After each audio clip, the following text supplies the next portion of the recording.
Hello everyone, I hope आप सभी अच्छे होंगे। और आज के सेशन में अर्थशास्त्र इकोनॉमिक्स जो कि 12th क्लास के प्रीवियस ईयर है 2019 में पूछे हुए क्वेश्चन है, जो कि बहुत इम्पोर्टेंट है झारखंड बोर्ड के लिए। यदि आप 12th का कैंडिडेट हैं तो इस क्वेश्चन को अच्छे से लिख के प्रैक्टिस करके याद कर लीजिए, ताकि नेक्स्ट एग्ज़ाम में आपसे क्वेश्चन आएंगे तो ये अवश्य बन जाएंगे। तो देखिए, क्वेश्चन देखते हैं। Multiple choice type question, total 100 mark का होता है और 3 घंटे का एग्ज़ाम में है। तो देखिएगा, पहला क्वेश्चन पूछा है, जब टी यू अभी अधिकतम हो तो एम यू का मान क्या होता है। आप ग्राफ का थ्योरी पढ़े होंगे। जब टी यू अधिकतम हो जाता है तो एम यू ऑब्वियस सी बात है कि शून्य हो जाता है, ज़ीरो। फिर देखिएगा, फिगर के माध्यम से स्लोप निकालना था यहाँ पे, प्राइस डी, और फिर क्वालिटी ऑफ डिमांड का बात कर रहा है। तो देखिएगा, इस तरह से आप ऑप्शन में देख सकते हैं डायरेक्ट। इसका क्या होगा, इसका होगा कि प्रेस्पेरिटी इन इनलास्टिक डिमांड का बात कर रहा है। ऑप्शन नंबर सी हो जाएगा। देखिए, अर्थशास्त्र धन का विज्ञान है, ये एक स्टेटमेंट है, ये एक कथन है, जो कि एक किनके द्वारा कहा गया है ये पूछ रहा है। तो ऑप्शन में देखिए, मार्क्स ने ये एक कहा गया है एडम स्मिथ द्वारा जो अर्थशास्त्र के हैं। अर्थशास्त्र के धन का विज्ञान है, इसके द्वारा कहा गया है, इनका स्टेटमेंट है। अर्थशास्त्र धन का विज्ञान है, मतलब जो धन है उसी का विज्ञान है इकोनॉमिक्स। क्योंकि इकोनॉमिक्स में क्या हम लोग जानते हैं, अर्थव्यवस्था, पैसा को यूटिलाइज करना, कैसे करना यूटिलाइज, कितना लगाना, कितना खर्चा, कितना इन्वेस्टमेंट, यही सब को अर्थशास्त्र कहते हैं। फिर देखिएगा, वह वक्र जो अर्थव्यवस्था की समस्या में प्रदर्शित करता है उसे क्या कहते हैं। तो वह वक्र जो अर्थव्यवस्था की समस्या को प्रदर्शित करते हैं उसे बोलते हैं प्रोडक्शन ऑफ पॉसिबिलिटी कर्व, मतलब उत्पादन संभावता वक्र कहते हैं। क्वेश्चन नंबर 5 में पूछा है कि किस प्रकार के बाजार में औसत आय सीमांत आय के बराबर होता है।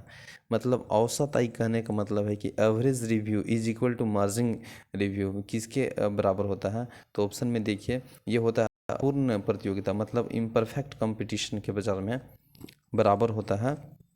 किसके किसके बराबर होता है, औसत आय के सीमांत आय के बराबर। ठीक है। क्वेश्चन नंबर देखिएगा 5 में, उपयोगिता क्या है, व्हाट इज़ यूटिलिटी, मतलब उपयोगिता क्या है।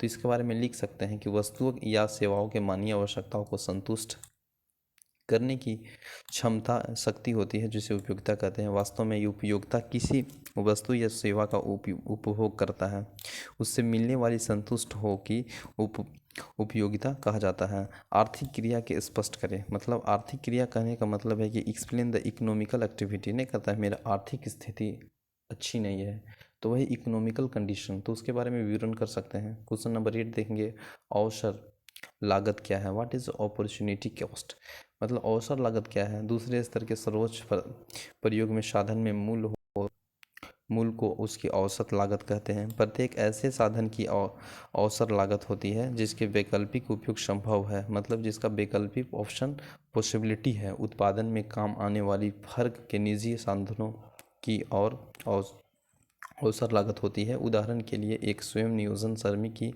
अवसर लागत, जैसे श्रम बाजार में उस श्रमिक की मंजूरी के बराबर होती है यदि वह अपनी सेवाएं दूसरों को देती है, तो ये अवसर लागत है। देखिए, आपका नोट्स कॉपी होगा जो इकोनॉमिक्स का होगा, क्वेश्चन को देखिए और अपना नोट्स कॉपी जो कि साधारण भाषा में होते हैं उसको याद करने का प्रैक्टिस कीजिए, और साथ में कॉपी में लिखने का, क्योंकि आपका लिखना ही होता है एग्ज़ाम में, तो लिखने का प्रैक्टिस कीजिए। मांग के नियम क्या अपवाद है।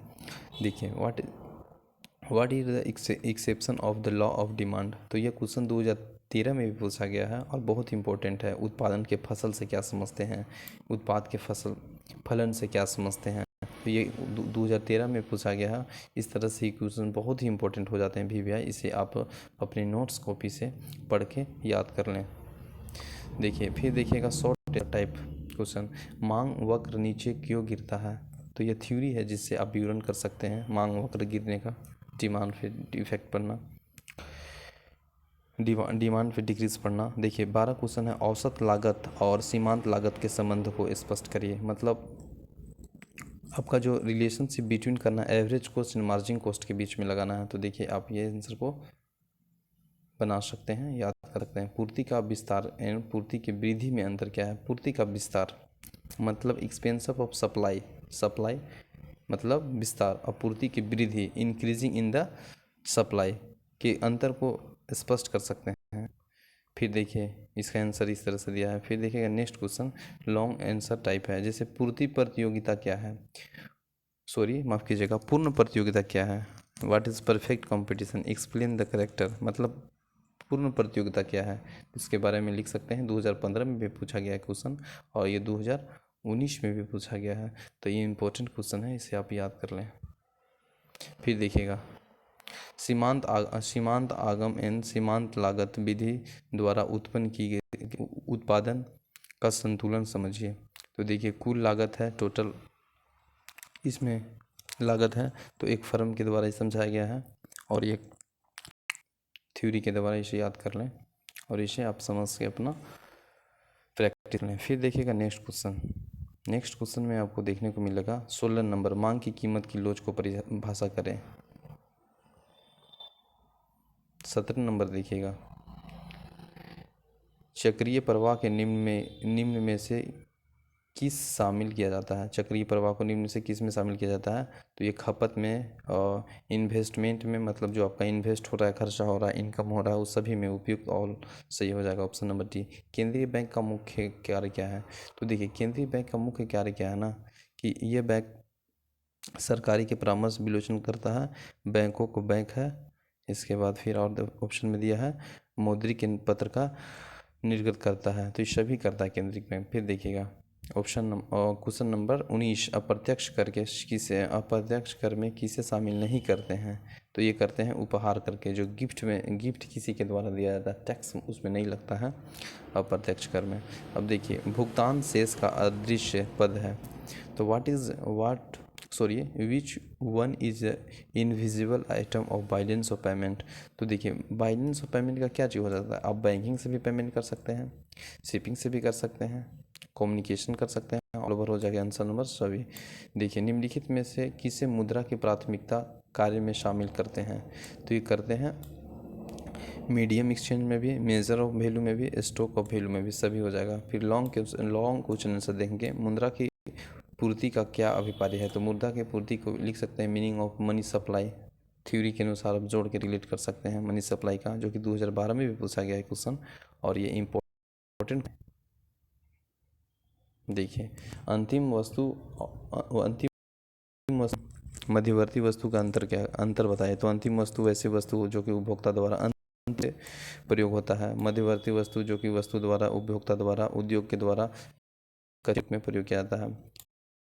जब अंतिम ऋणदाता अर्थात केंद्रीय बैंक बैंकों को दी जाने वाली ऋणों को जारी करता है, उसे रेट कहते हैं, बैंक का रेट कहते हैं, बैंक का रेट। फिर देखिएगा 25 सीमांत बचत प्रवृत्ति को परिभाषित करें। 2013 में भी 10 में पूछा है, इंपॉर्टेंट क्वेश्चन है।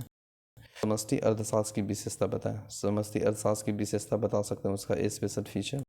अब देखिएगा सकल घरेलू उत्पाद एवं सकल राष्ट्रीय उत्पाद में अंतर, मतलब आपको इसमें डिफरेंट करना है, different between gross domestic production and gross national production में करना है डिफरेंट। तो ये आपको इम्पोर्टेंट है, इसे आप देख के याद कर लें। ऐच्छिक या अनैच्छिक रोजगार के अंतर को, ऐच्छिक रोजगार और अनैच्छिक रोजगार को डिफरेंट लिखिए, ये क्वेश्चन है। फिर देखिए 29 में पूंजीगत मध्य तथा राजस्व व्यय के अंतर को स्पष्ट करें। फिर देखिएगा 30 में दिया है एक रेखा चित्र की सहायता से स्फीति की अंतराल को व्याख्या करें। सॉरी यहाँ देखिए क्लीन है, वो पीडीएफ में थोड़ा सा अच्छा नहीं दिख रहा था। पूंजीगत व्यय तथा राजस्व व्यय में अंतर लिखें, 2017 में पूछा है। फिर देखिए 30 में एक रेखा चित्र की सहायता से स्फीति के अंतराल के अवधारणा को व्याख्या करें। तो एक्सप्लेन कर दीजिएगा डायग्राम से। केस के आई के सिद्धांत के अनुसार मुद्रास्फीति का वृद्धि है, किसी वस्तु की मांग में वृद्धि होने से उस वस्तु की मूल्य की बढ़ जाती है, और यह वृद्धि मांग के कारण होता है, जिसे केस स्फीति कहते हैं। तो ये ग्राफ से आप इसको आलोचना कर सकते हैं, डिफाइन कर सकते हैं। फिर देखिए 31 में पूछता है प्रगतिशील कर क्या है, मतलब इसके दो गुण दोषों का व्याख्या करना है। What is a progressive tax, 2013 में पूछा है। भुगतान शेष असंतुलन से क्या अभिप्राय है? इस चरणों को व्याख्या करें। भुगतान शेष और अस्थायी संतुलन और स्थायी संतुलन देखिए। तकनीकी असंतुलन, चक्राकार असंतुलन। व्यापारिक बैंक क्या है? What is the commercial bank, जो कि कॉमर्शियल के लिए ज़्यादा यूज किया जाता है। तो आपका क्वेश्चन टोटल ख़त्म होता है और मैंने क्वेश्चन को एनालिसिस किया है। मेरा यही है सलाह कि आप अपने नोट्स जो पढ़े होंगे ना, उससे आप लिखने का प्रैक्टिस कीजिए। ये क्वेश्चन में उनका आंसर जो अच्छे से लिखाए गए हैं उसको प्रैक्टिस कीजिए। और ये क्वेश्चन एनालिसिस किया गया है जो कि नेक्स्ट एग्जाम में आपसे पूछे जा सकते हैं, इम्पोर्टेंट है। जो कि बेसिक क्वेश्चन जो कि प्रीवियस ईयर में पूछे जाते हैं वो बहुत इंपॉर्टेंट रहते हैं नेक्स्ट एग्जामिनेशन के लिए। तो thank you so much for watching this session अच्छा लगे तो शेयर कर दें। जय हिंद।